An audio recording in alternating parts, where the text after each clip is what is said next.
Bonjour à tous. Un immense merci déjà au comité d'organisation du projet SAVI de m'avoir invité à ce symposium pour partager certains enjeux intersectionnels qui concernent les personnes 2S LGBTQ+. C'est un bien grand défi que de faire cette présentation et même si j'ai été impliquée dans diverses recherches qui mobilisaient l'approche intersectionnelle au cours des 15 dernières années, dont le projet SAVI, je ne peux pas à moi seule remplir ce mandat de façon exhaustive. Il y a en effet de nombreux enjeux intersectionnels qui méritent d'être approfondis constamment. Et je dirais même que nous n'avons jamais fini de peaufiner notre compréhension des enjeux intersectionnels que rencontrent les personnes LGBTQ+. Cependant, j'accepte avec beaucoup d'humilité de relever ce défi, même si je le ferai de façon partielle. Pour construire cette présentation, c'est bon, je m'appuierai sur différentes recherches que j'ai menées au cours des dernières années, ainsi que sur diverses expériences qui ont jalonné mon parcours académique, autant en tant que chercheur qu'en tant que personne concernée par les enjeux croisés des sexualités, des migrations et du racisme. En introduction, je souhaite aussi dire que je porte différents chapeaux qui sont devenus aujourd'hui un grand bonnet sous lequel mes expériences et identifications de sociologues, de chercheurs et de personnes lesbo-queer racisées militantes cohabitent ensemble. Je reviendrai d'ailleurs à la notion de positionnalité sous peu, notion qui est à mon sens inhérente aux recherches à vocation intersectionnelle. Donc, j'ai divisé ma présentation en 3 parties. Tout d'abord, un retour sur l'approche elle-même, car bien qu'aujourd'hui le mot intersectionnalité soit rentré dans le Larousse et qu'il soit un concept bien à la mode, presque une catégorie institutionnelle, je me sentirais plus à l'aise de rappeler certains de ses fondements, notamment pour que vous compreniez mieux l'usage dont j'en fais et surtout pourquoi et comment je mobilise l'intersectionnalité. Ensuite, je vais présenter quelques résultats tirés de mes recherches et je parlerai de quelques enjeux qui recherchent de la littérature. En quelques mots, je vais vous partager les champs et les parcours qui ont été davantage développés en français.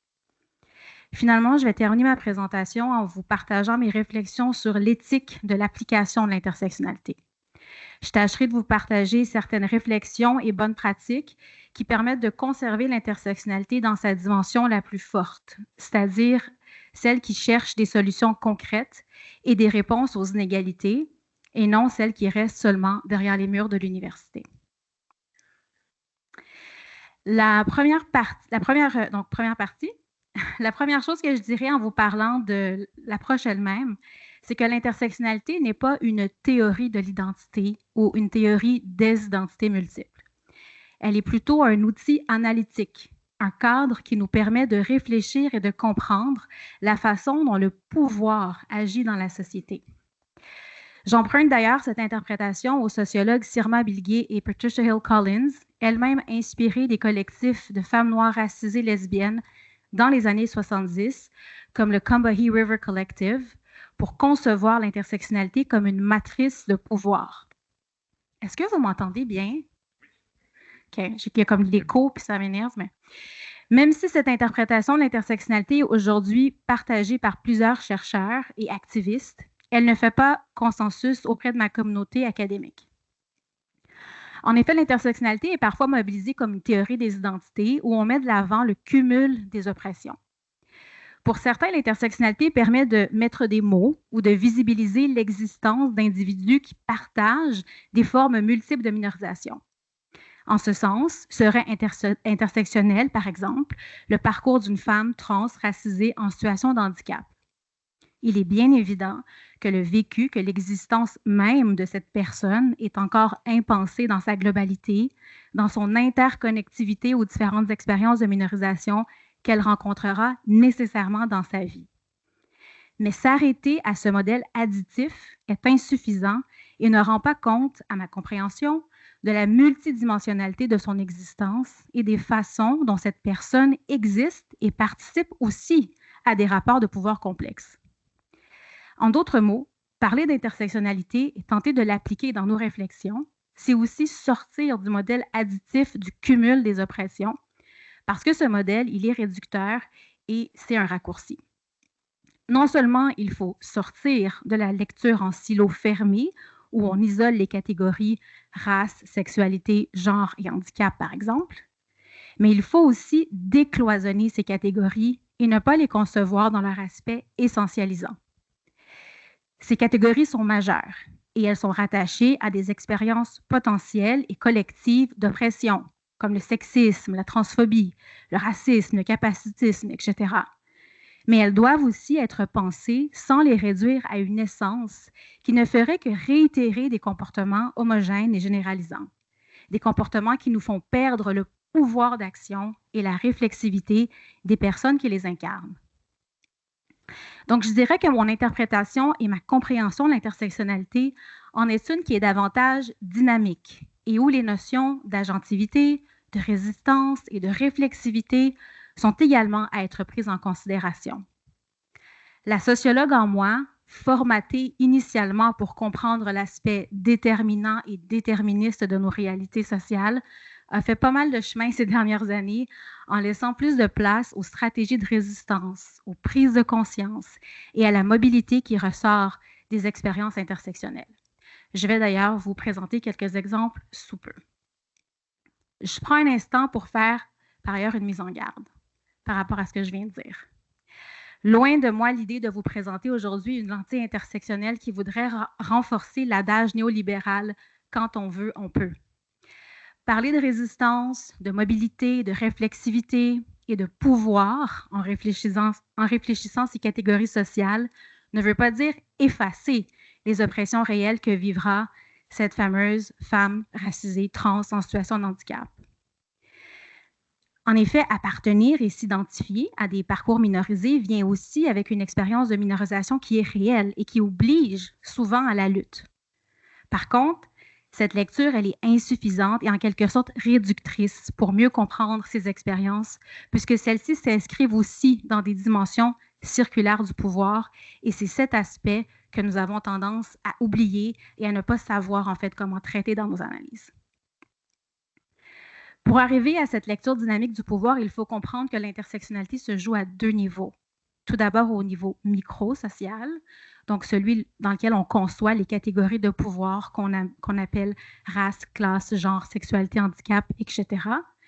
Et ces catégories sont à la fois indissociables et irréductibles les unes aux autres. Et on ne doit pas seulement les mobiliser lorsqu'elles sont minorisées.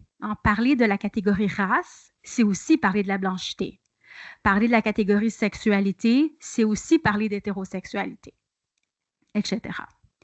Et dans un deuxième temps, on a la lecture de l'intersectionnalité qui se joue au niveau macro-social et qui touche la prise en compte des domaines de pouvoir, soit les domaines structurels, culturels, disciplinaires et interpersonnels. En fait, il y a vraiment un va-et-vient entre ces niveaux et on ne peut pas faire l'économie de l'un d'eux dans nos analyses. Je me rends compte avec les années et en ayant participé à plusieurs recherches que le niveau macro est souvent oublié et mal compris dans les analyses, puisque malgré nos efforts à réfléchir les inégalités, elles demeurent encore souvent pensées de façon individuelle, alors qu'elles sont en fait toujours une racine structurelle, bien plus grande que l'individu lui-même. Un autre fondement d'intersectionnalité que je souhaite vous partager, c'est que si l'intersectionnalité, pour reprendre les mots de Bilge et Collins, est une carte de navigation pour bien comprendre la complexité du pouvoir, elle est aussi un chantier permanent qui n'est jamais fixe dans le temps. Notre compréhension intersectionnelle des différents enjeux de pouvoir doit donc s'ajuster en fonction des spécificités historiques, comme on l'a vu avec la présentation juste avant, qui sont contextuelles et variables. En fait, l'analyse intersectionnelle, elle est mouvante, mais elle a toujours la même orientation, celle de la justice sociale. Autrement dit, l'intersectionnalité n'est pas seulement une démarche analytique, mais aussi et surtout une praxis politique, tournée vers la justice sociale. L'intersectionnalité a une dimension engagée qui se tourne vers des initiatives concrètes, mais aussi au niveau de la recherche qui remet en question la neutralité de la science. Même si l'intersectionnalité elle est reconnue aujourd'hui pour sa complexité analytique, c'est surtout cet aspect politique qui ne fait pas encore consensus dans le milieu de la recherche. Ce fondement qui rappelle la genèse et l'objectif engagé de l'intersectionnalité m'amène à vous parler brièvement du concept de positionnalité. Comme l'intersectionnalité est une praxis, qu'elle est donc tournée vers l'action, vers la justice sociale, elle ne peut pas échapper à ce concept qui est central à son éthique. La notion de positionnalité fait référence à la reconnaissance et à la prise en compte de la position sociale, culturelle, politique et personnelle du chercheur par rapport à son objet d'étude et aussi aux participants avec lesquels il, elle, elle interagit potentiellement. Cette notion met en lumière l'idée que la subjectivité du chercheur, c'est-à-dire ses propres identifications, ses expériences, ses croyances et ses valeurs, influence non seulement la manière dont il conçoit, mène et analyse ses recherches, mais aussi la manière dont il interprète les données et interagit avec les personnes. La positionnalité, c'est un concept fort pour l'intersectionnalité. Il permet de souligner que la science n'est donc pas neutre et que les chercheurs, comme toutes les personnes, sont situés dans des contextes sociaux, historiques et politiques qui vont influencer leur perspective. À ma connaissance, il y a encore un malaise et une mécompréhension face à ce que ça veut dire la positionnalité. Plusieurs considèrent que nommer les expériences à partir desquelles on mène nos recherches, c'est un mécanisme suffisant pour remplir cette tâche. Or, c'est insuffisant. Dire par exemple que nous sommes qu'on est une personne blanche hétérosexuelle, pas moi là, obviously, qui mène des recherches sur l'accès à la santé des personnes LGBTQ+, migrantes et racisées, juste le nommer, ça ne nous donne pas un badge de sécurité face à notre recherche. Parler et incarner la positionnalité dans la recherche, c'est d'abord et avant tout réfléchir à la manière dont nos positionnements sociaux façonnent nos questionnements, nos méthodes et même la manière dont nous pouvons parfois interpréter nos résultats. C'est aussi prendre conscience de l'impact que nous pouvons avoir sur les participants qu'on rencontre et c'est trouver des moyens, même s'ils sont partiels, de diminuer les asymétries entre nous et les personnes rencontrées. Finalement, parler et incarner la positionnalité dans les recherches à vocation intersectionnelle soulève aussi et nécessairement des questions éthiques qui touchent directement les dispositifs que nous mettons en œuvre pour mener nos recherches. Ces dispositifs sont multiples et je vais vous en partager quelques-unes à la fin de la présentation. Plus que tout, reconnaître sa positionnalité dans la recherche, c'est réfléchir à ce que nous faisons avec nos privilèges. Comment nous les mobilisons pour conserver les objectifs engagés de l'intersectionnalité. Vous aurez deviné que la positionnalité dans la recherche implique une approche consciente et critique de notre subjectivité, en reconnaissant que cette subjectivité n'est pas un obstacle à la vérité scientifique, mais un élément qui enrichit et complexifie la compréhension de nos objets d'étude. Je vais maintenant plonger dans la deuxième partie de ma présentation qui souhaite aborder ce qui ressort de la littérature des dernières années, surtout en français, pour tenter de comprendre ce que disent les études intersectionnelles qui ont donc touché ou couvert les communautés LGBTQ+. Comme je vous ai dit, je ne pourrais pas vous donner un portrait exhaustif de cette littérature parce que même si j'ai eu donc la chance d'être dans le milieu de la recherche depuis longtemps puis que j'ai été vraiment impliquée dans plusieurs recherches intersectionnelles sur les réalités des personnes LGBTQ+, je n'ai pas accès à tout. Avant de présenter quelques-unes des grandes thématiques qui émergent des dernières années, je me permets donc de soulever quelques données et résultats qui ressortent de mes études, des études, des recherches dans lesquelles j'ai été impliquée. Vous verrez les grandes thématiques, en fait, de ces recherches-là que j'ai mises sur la diapo. Donc, ces études portent surtout sur les intersections des sexualités et des parcours de migration des personnes issues du Moyen-Orient, sur les familles LGBTQ+, racisées et migrantes, et sur l'accès à la santé pour les personnes LGBTQ+, migrantes, racisées et réfugiées.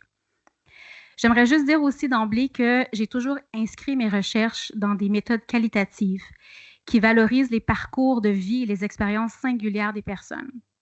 J'ai un très grand respect pour les études quantitatives et je reconnais l'importance que revêt le fait d'avoir accès à des données et des chiffres qui touchent donc un plus grand nombre de personnes. Par contre, je reconnais aussi la complexité de mener des études intersectionnelles en mobilisant des méthodes quantitatives. Pour moi, là, ça demeure vraiment un défi et ça mérite d'être approfondi, surtout si on souhaite donc faire émerger l'aspect fluide et non homogène des catégories de pouvoir dont je vous ai parlé en introduction. Mais allons-y. Donc, je vous présente quelques grands constats de mes recherches. Tout d'abord, un très grand résultat, c'est le rapport différencié à la visibilité et au coming out. Dans les contextes occidentaux, la construction et l'émancipation des personnes LGBTQ+, passent encore beaucoup par la visibilité de leur identification. C'est vrai que cette visibilité, elle est essentielle pour l'acquisition de droits et pour favoriser une meilleure inclusion dans les sphères sociales et culturelles. Mais nous avons encore tendance à associer le succès et l'authenticité du parcours d'une personne LGBTQ+, à sa capacité à nommer sa réalité et à la rendre visible. Ce narratif sur la visibilité a été largement critiqué par plusieurs personnes que j'ai rencontrées et dans de nombreuses études qui abordent les parcours de migration des personnes LGBTQ+. Plusieurs personnes existent, notamment auprès de leur famille et de leur communauté, dans des postures qu'on qualifie de tacites. Cette posture réfère à l'idée de ne pas nécessairement mettre des mots sur sa sexualité, mais d'exister tout de même comme sujet minorisé. Le sujet tacite rompt avec la dichotomie visibilité-invisibilité ou encore disciple-indicible qui est au cœur du concept du coming out. En fait, cette posture qui est revendiquée par plusieurs personnes migrantes et racisées soutient la possibilité de, et je cite, demeurer dans le placard sans y être restreint. Longtemps et encore aujourd'hui, auprès de certains cercles et dans plusieurs milieux majoritairement blancs, la posture du sujet tacite est vue comme une oppression, comme une souffrance unilatérale, un silence forcé. Pourtant, lorsqu'on parle à des personnes concernées, plusieurs diront que cette posture peut aussi être une stratégie de résistance, leur permettant de mieux naviguer leurs différentes communautés. Dans le même ordre d'idées, les questions liées à la visibilité et au dévoilement s'appliquent aussi aux personnes trans et non-binaires racisées. Alors qu'on peut s'imaginer qu'il est plus complexe pour une personne trans qui prend des hormones, par exemple, ou qui vivra des changements au niveau de son apparence physique, de dissimuler sa transition à sa famille, il est aussi possible de choisir de prendre son temps et de se dévoiler de façon progressive. Dans certains cas, d'ailleurs, la distance géographique peut agir comme un facteur de protection qui permet ce dévoilement progressif ou partiel. Deuxième constat, la violence structurelle et interpersonnelle. Malgré cette possibilité donc de réfléchir à un dévoilement partiel ou progressif, un des résultats qui me semble vraiment important à partager en rétrospective sur les expériences, notamment des personnes trans, racisées et migrantes, c'est le fait que ce groupe de personnes fait partie de ceux qui vont vivre le plus de violence de manière générale dans leur parcours. Que ce soit dans leurs relations interpersonnelles ou dans leur rapport aux institutions, la violence est malheureusement une réalité qui les concerne de manière disproportionnée face aux autres personnes de l'acronyme. Dans plusieurs cas, la présence de familles choisies en contexte post-migratoire pour les personnes trans et non-binaires racisées est tout simplement vitale. Cette donnée est d'ailleurs ressortie, entre autres, dans les enquêtes du projet SAVI, comme vous avez pu voir hier. Troisième constat, un sentiment ambivalent face à la sécurité et l'intégration. De manière transversale à mes différentes recherches et aussi en m'appuyant encore une fois sur ce qui ressort du projet SAVI, plusieurs personnes migrantes et racisées entretiennent un rapport ambivalent à ce qu'on appelle la sécurité et l'intégration. D'un côté, certains mentionnent être reconnaissants de pouvoir vivre une sexualité, une identité de genre non conforme, mais en même temps trouvent difficilement des espaces où ces identités multiples peuvent cohabiter. Il y a donc des sentiments d'isolement et d'effacement qui sont souvent présents dans leur discours. Certains participants ont aussi parlé de la distance qui s'est installée avec leur pays d'origine. Cette distance est parfois nécessaire, mais elle est aussi douloureuse. Contrairement au narratif conventionnel de l'immigration qui la présente comme un processus linéaire qui a sauvé la personne migrante de son pays archaïque et dangereux, les personnes qui ont immigré soutiennent que cette distance vient avec beaucoup de douleur et aussi avec la perte d'un réseau qu'ils n'arrivent pas toujours à reconstruire ici. De plus, ils partagent qu'il est difficile de parler de cette perte et d'être compris, comme s'ils devaient être toujours et infiniment redevables envers le pays qui les a accueillis. Quatrième constat, la survalorisation d'une identité au détriment des autres. Une autre donnée qui est transversale à toutes mes recherches, c'est cette idée que les personnes queer, migrantes et racisées devraient nécessairement choisir une identité au-dessus des autres. En fait, il y a encore beaucoup d'idées reçues qui considèrent que les personnes racisées ne peuvent pas aussi être des personnes queer. Les identités liées à l'orientation sexuelle et l'expérience trans sont encore pensées comme étant en opposition avec une identité raciale minorisée, notamment parce qu'on continue de s'imaginer que le taux d'acceptation pour ces personnes au sein de leur communauté d'origine est nul ou impossible s'ils s'identifient comme des personnes queer ou trans.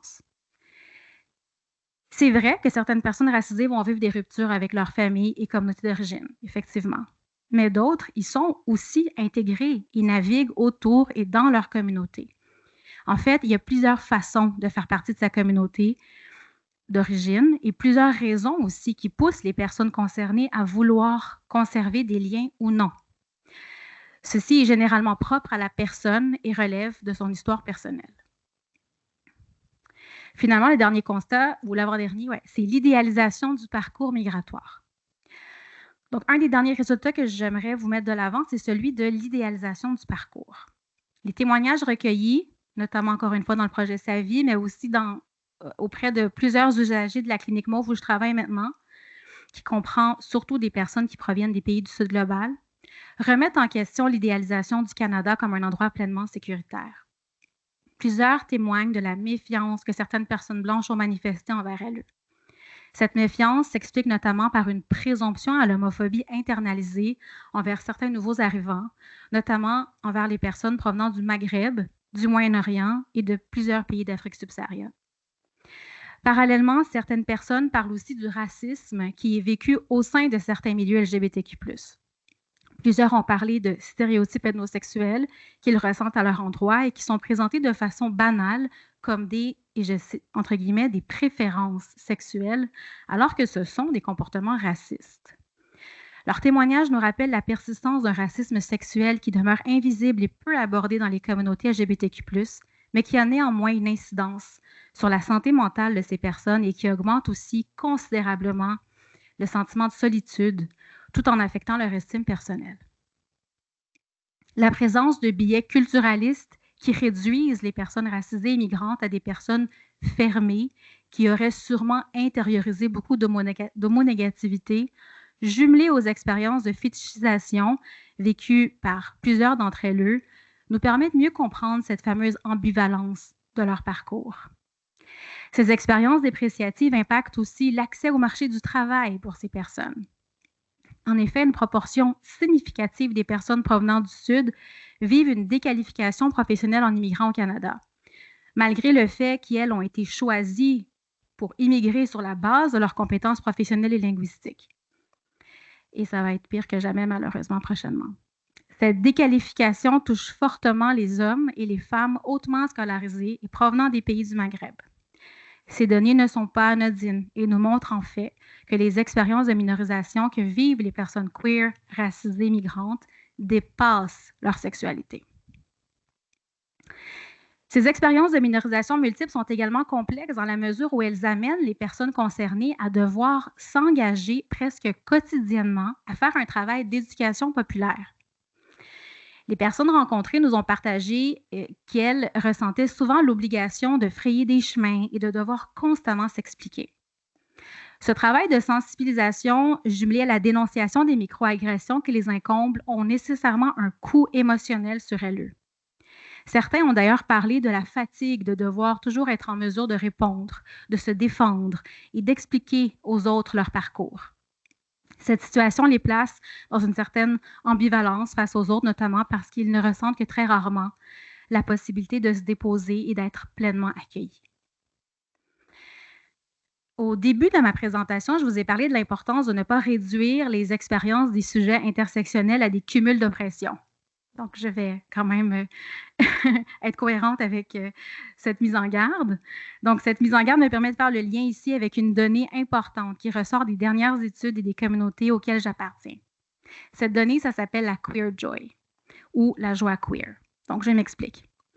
Lorsqu'on retrace l'histoire des personnes LGBTQ+, et des personnes racisées, c'est important de rappeler que les difficultés et les expériences de marginalisation ont bien évidemment marqué des générations. Pourtant, malgré cette prise de conscience nécessaire, il est aussi important de focaliser sur la joie, sur les réussites ressenties par nos communautés. Cette joie représente en fait une force qui jaillit malgré l'oppression et la douleur. La joie des personnes queer racisées est un acte de résistance et de rébellion dans une société qui s'est trop longtemps approprié leur vécu et leurs histoires. Plusieurs personnes concernées parlent aujourd'hui de la fierté et de la joie qui émergent de leur lutte et de leur résilience et de leurs expériences. La joie des personnes queer racisées, c'est donc un acte de résistance et un moyen de contrer la violence, l'effacement, la douleur. Pour vous dire vrai, quand j'ai débuté mes études en 2009 avec un projet sur les personnes LGBT d'origine libanaise, la notion de joie n'était pas vraiment présente dans les discours. Plusieurs m'avaient parlé de stratégies de résistance, plusieurs étaient réflexifs face à leur statut de minorisation multiple, mais la joie n'était pas aussi présente qu'aujourd'hui. Dans les dernières années, un courant mettant de l'avant cette joie queer se fait de plus en plus ressentir, à mon plus grand bonheur, et ressort aussi des recherches à vocation intersectionnelle et des recherches critiques.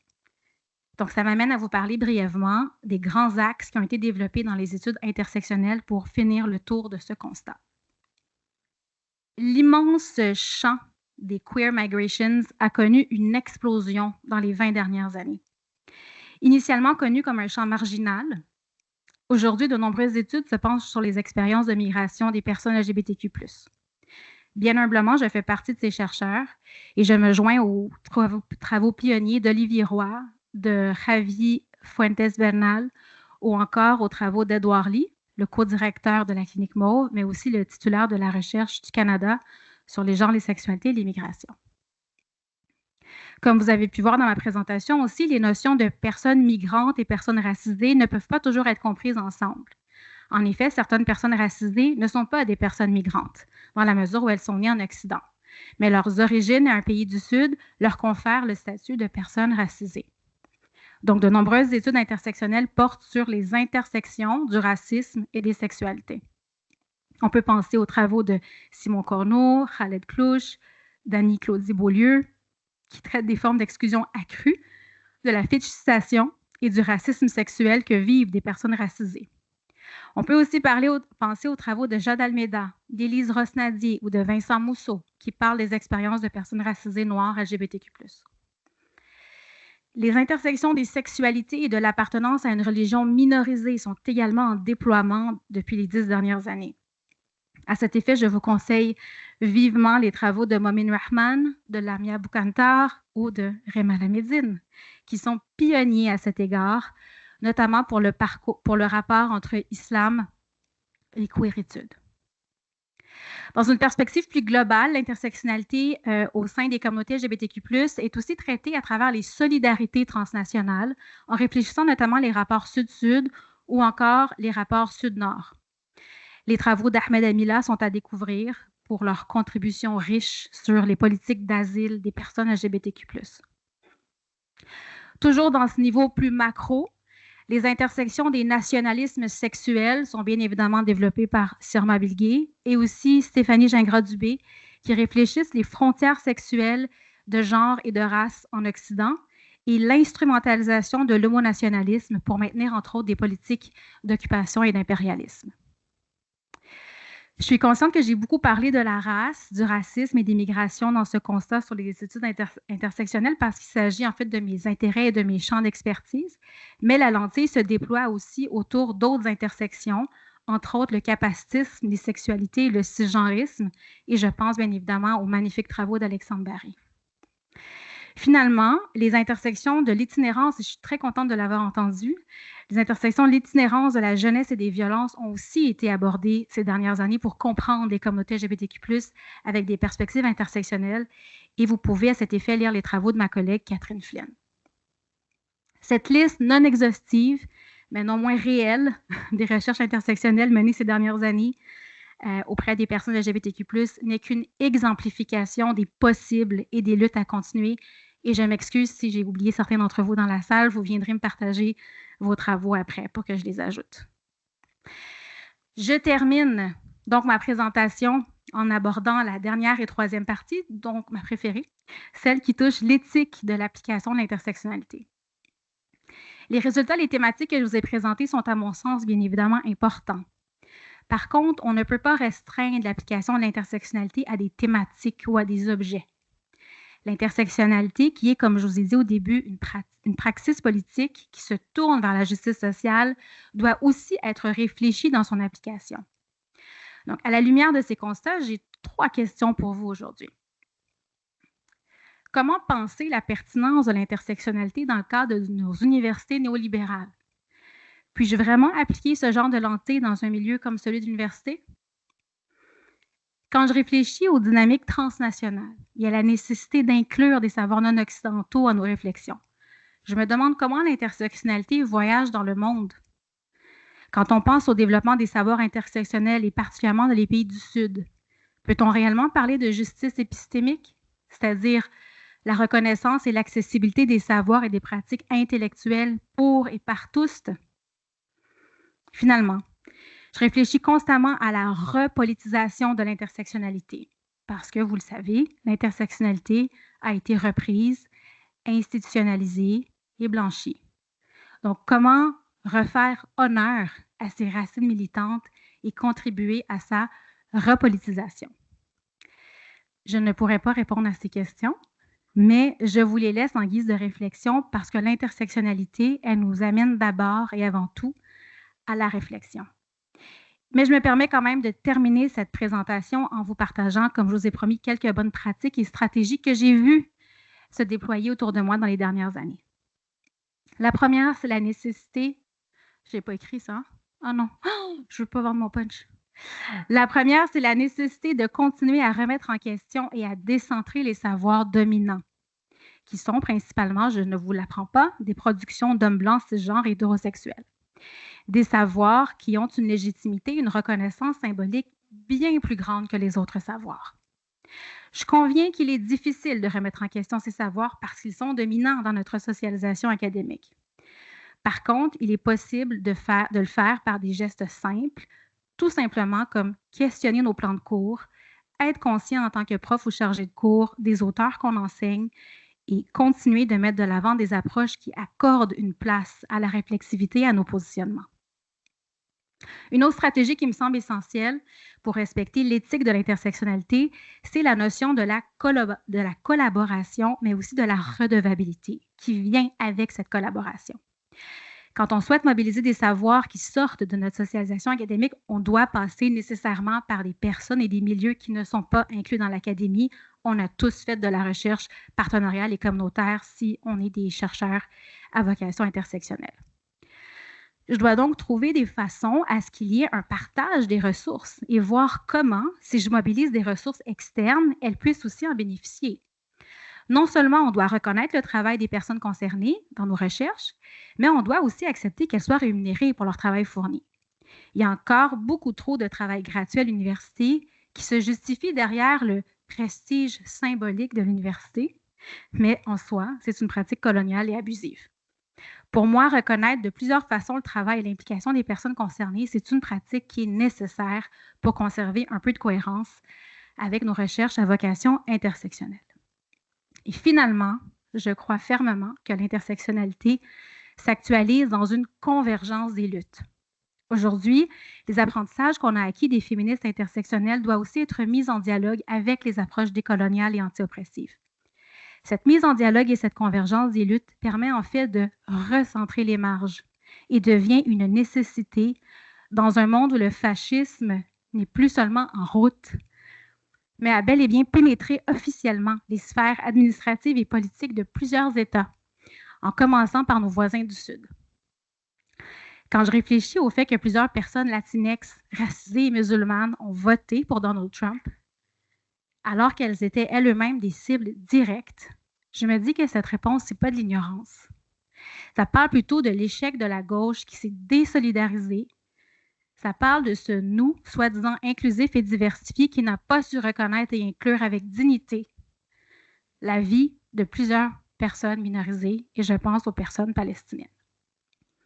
Le ressac réactionnaire ne concerne pas seulement les personnes LGBTQ+, et le droit des femmes blanches.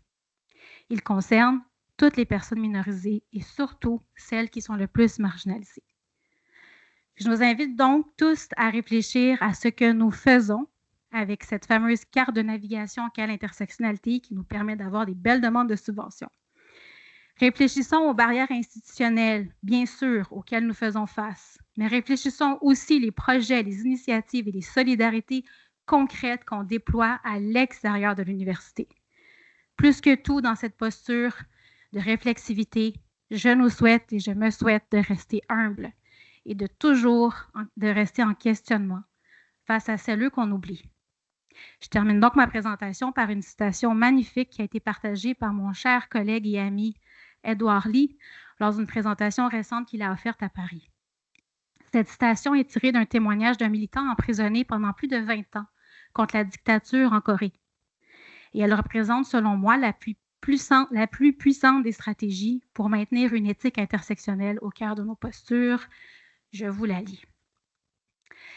L'aiguille de la boussole qui pointe vers le pôle Nord tremble toujours comme si elle avait peur de quelque chose. Tant que le bout mince de l'aiguille tremble, il est clair qu'elle n'oublie pas son devoir et qu'on peut bien se fier à la direction dans laquelle elle pointe. Lorsque l'aiguille arrête son tremblement, agitée et se fixe à une direction, alors nous devons la jeter, car ce n'est plus une véritable boussole. Merci.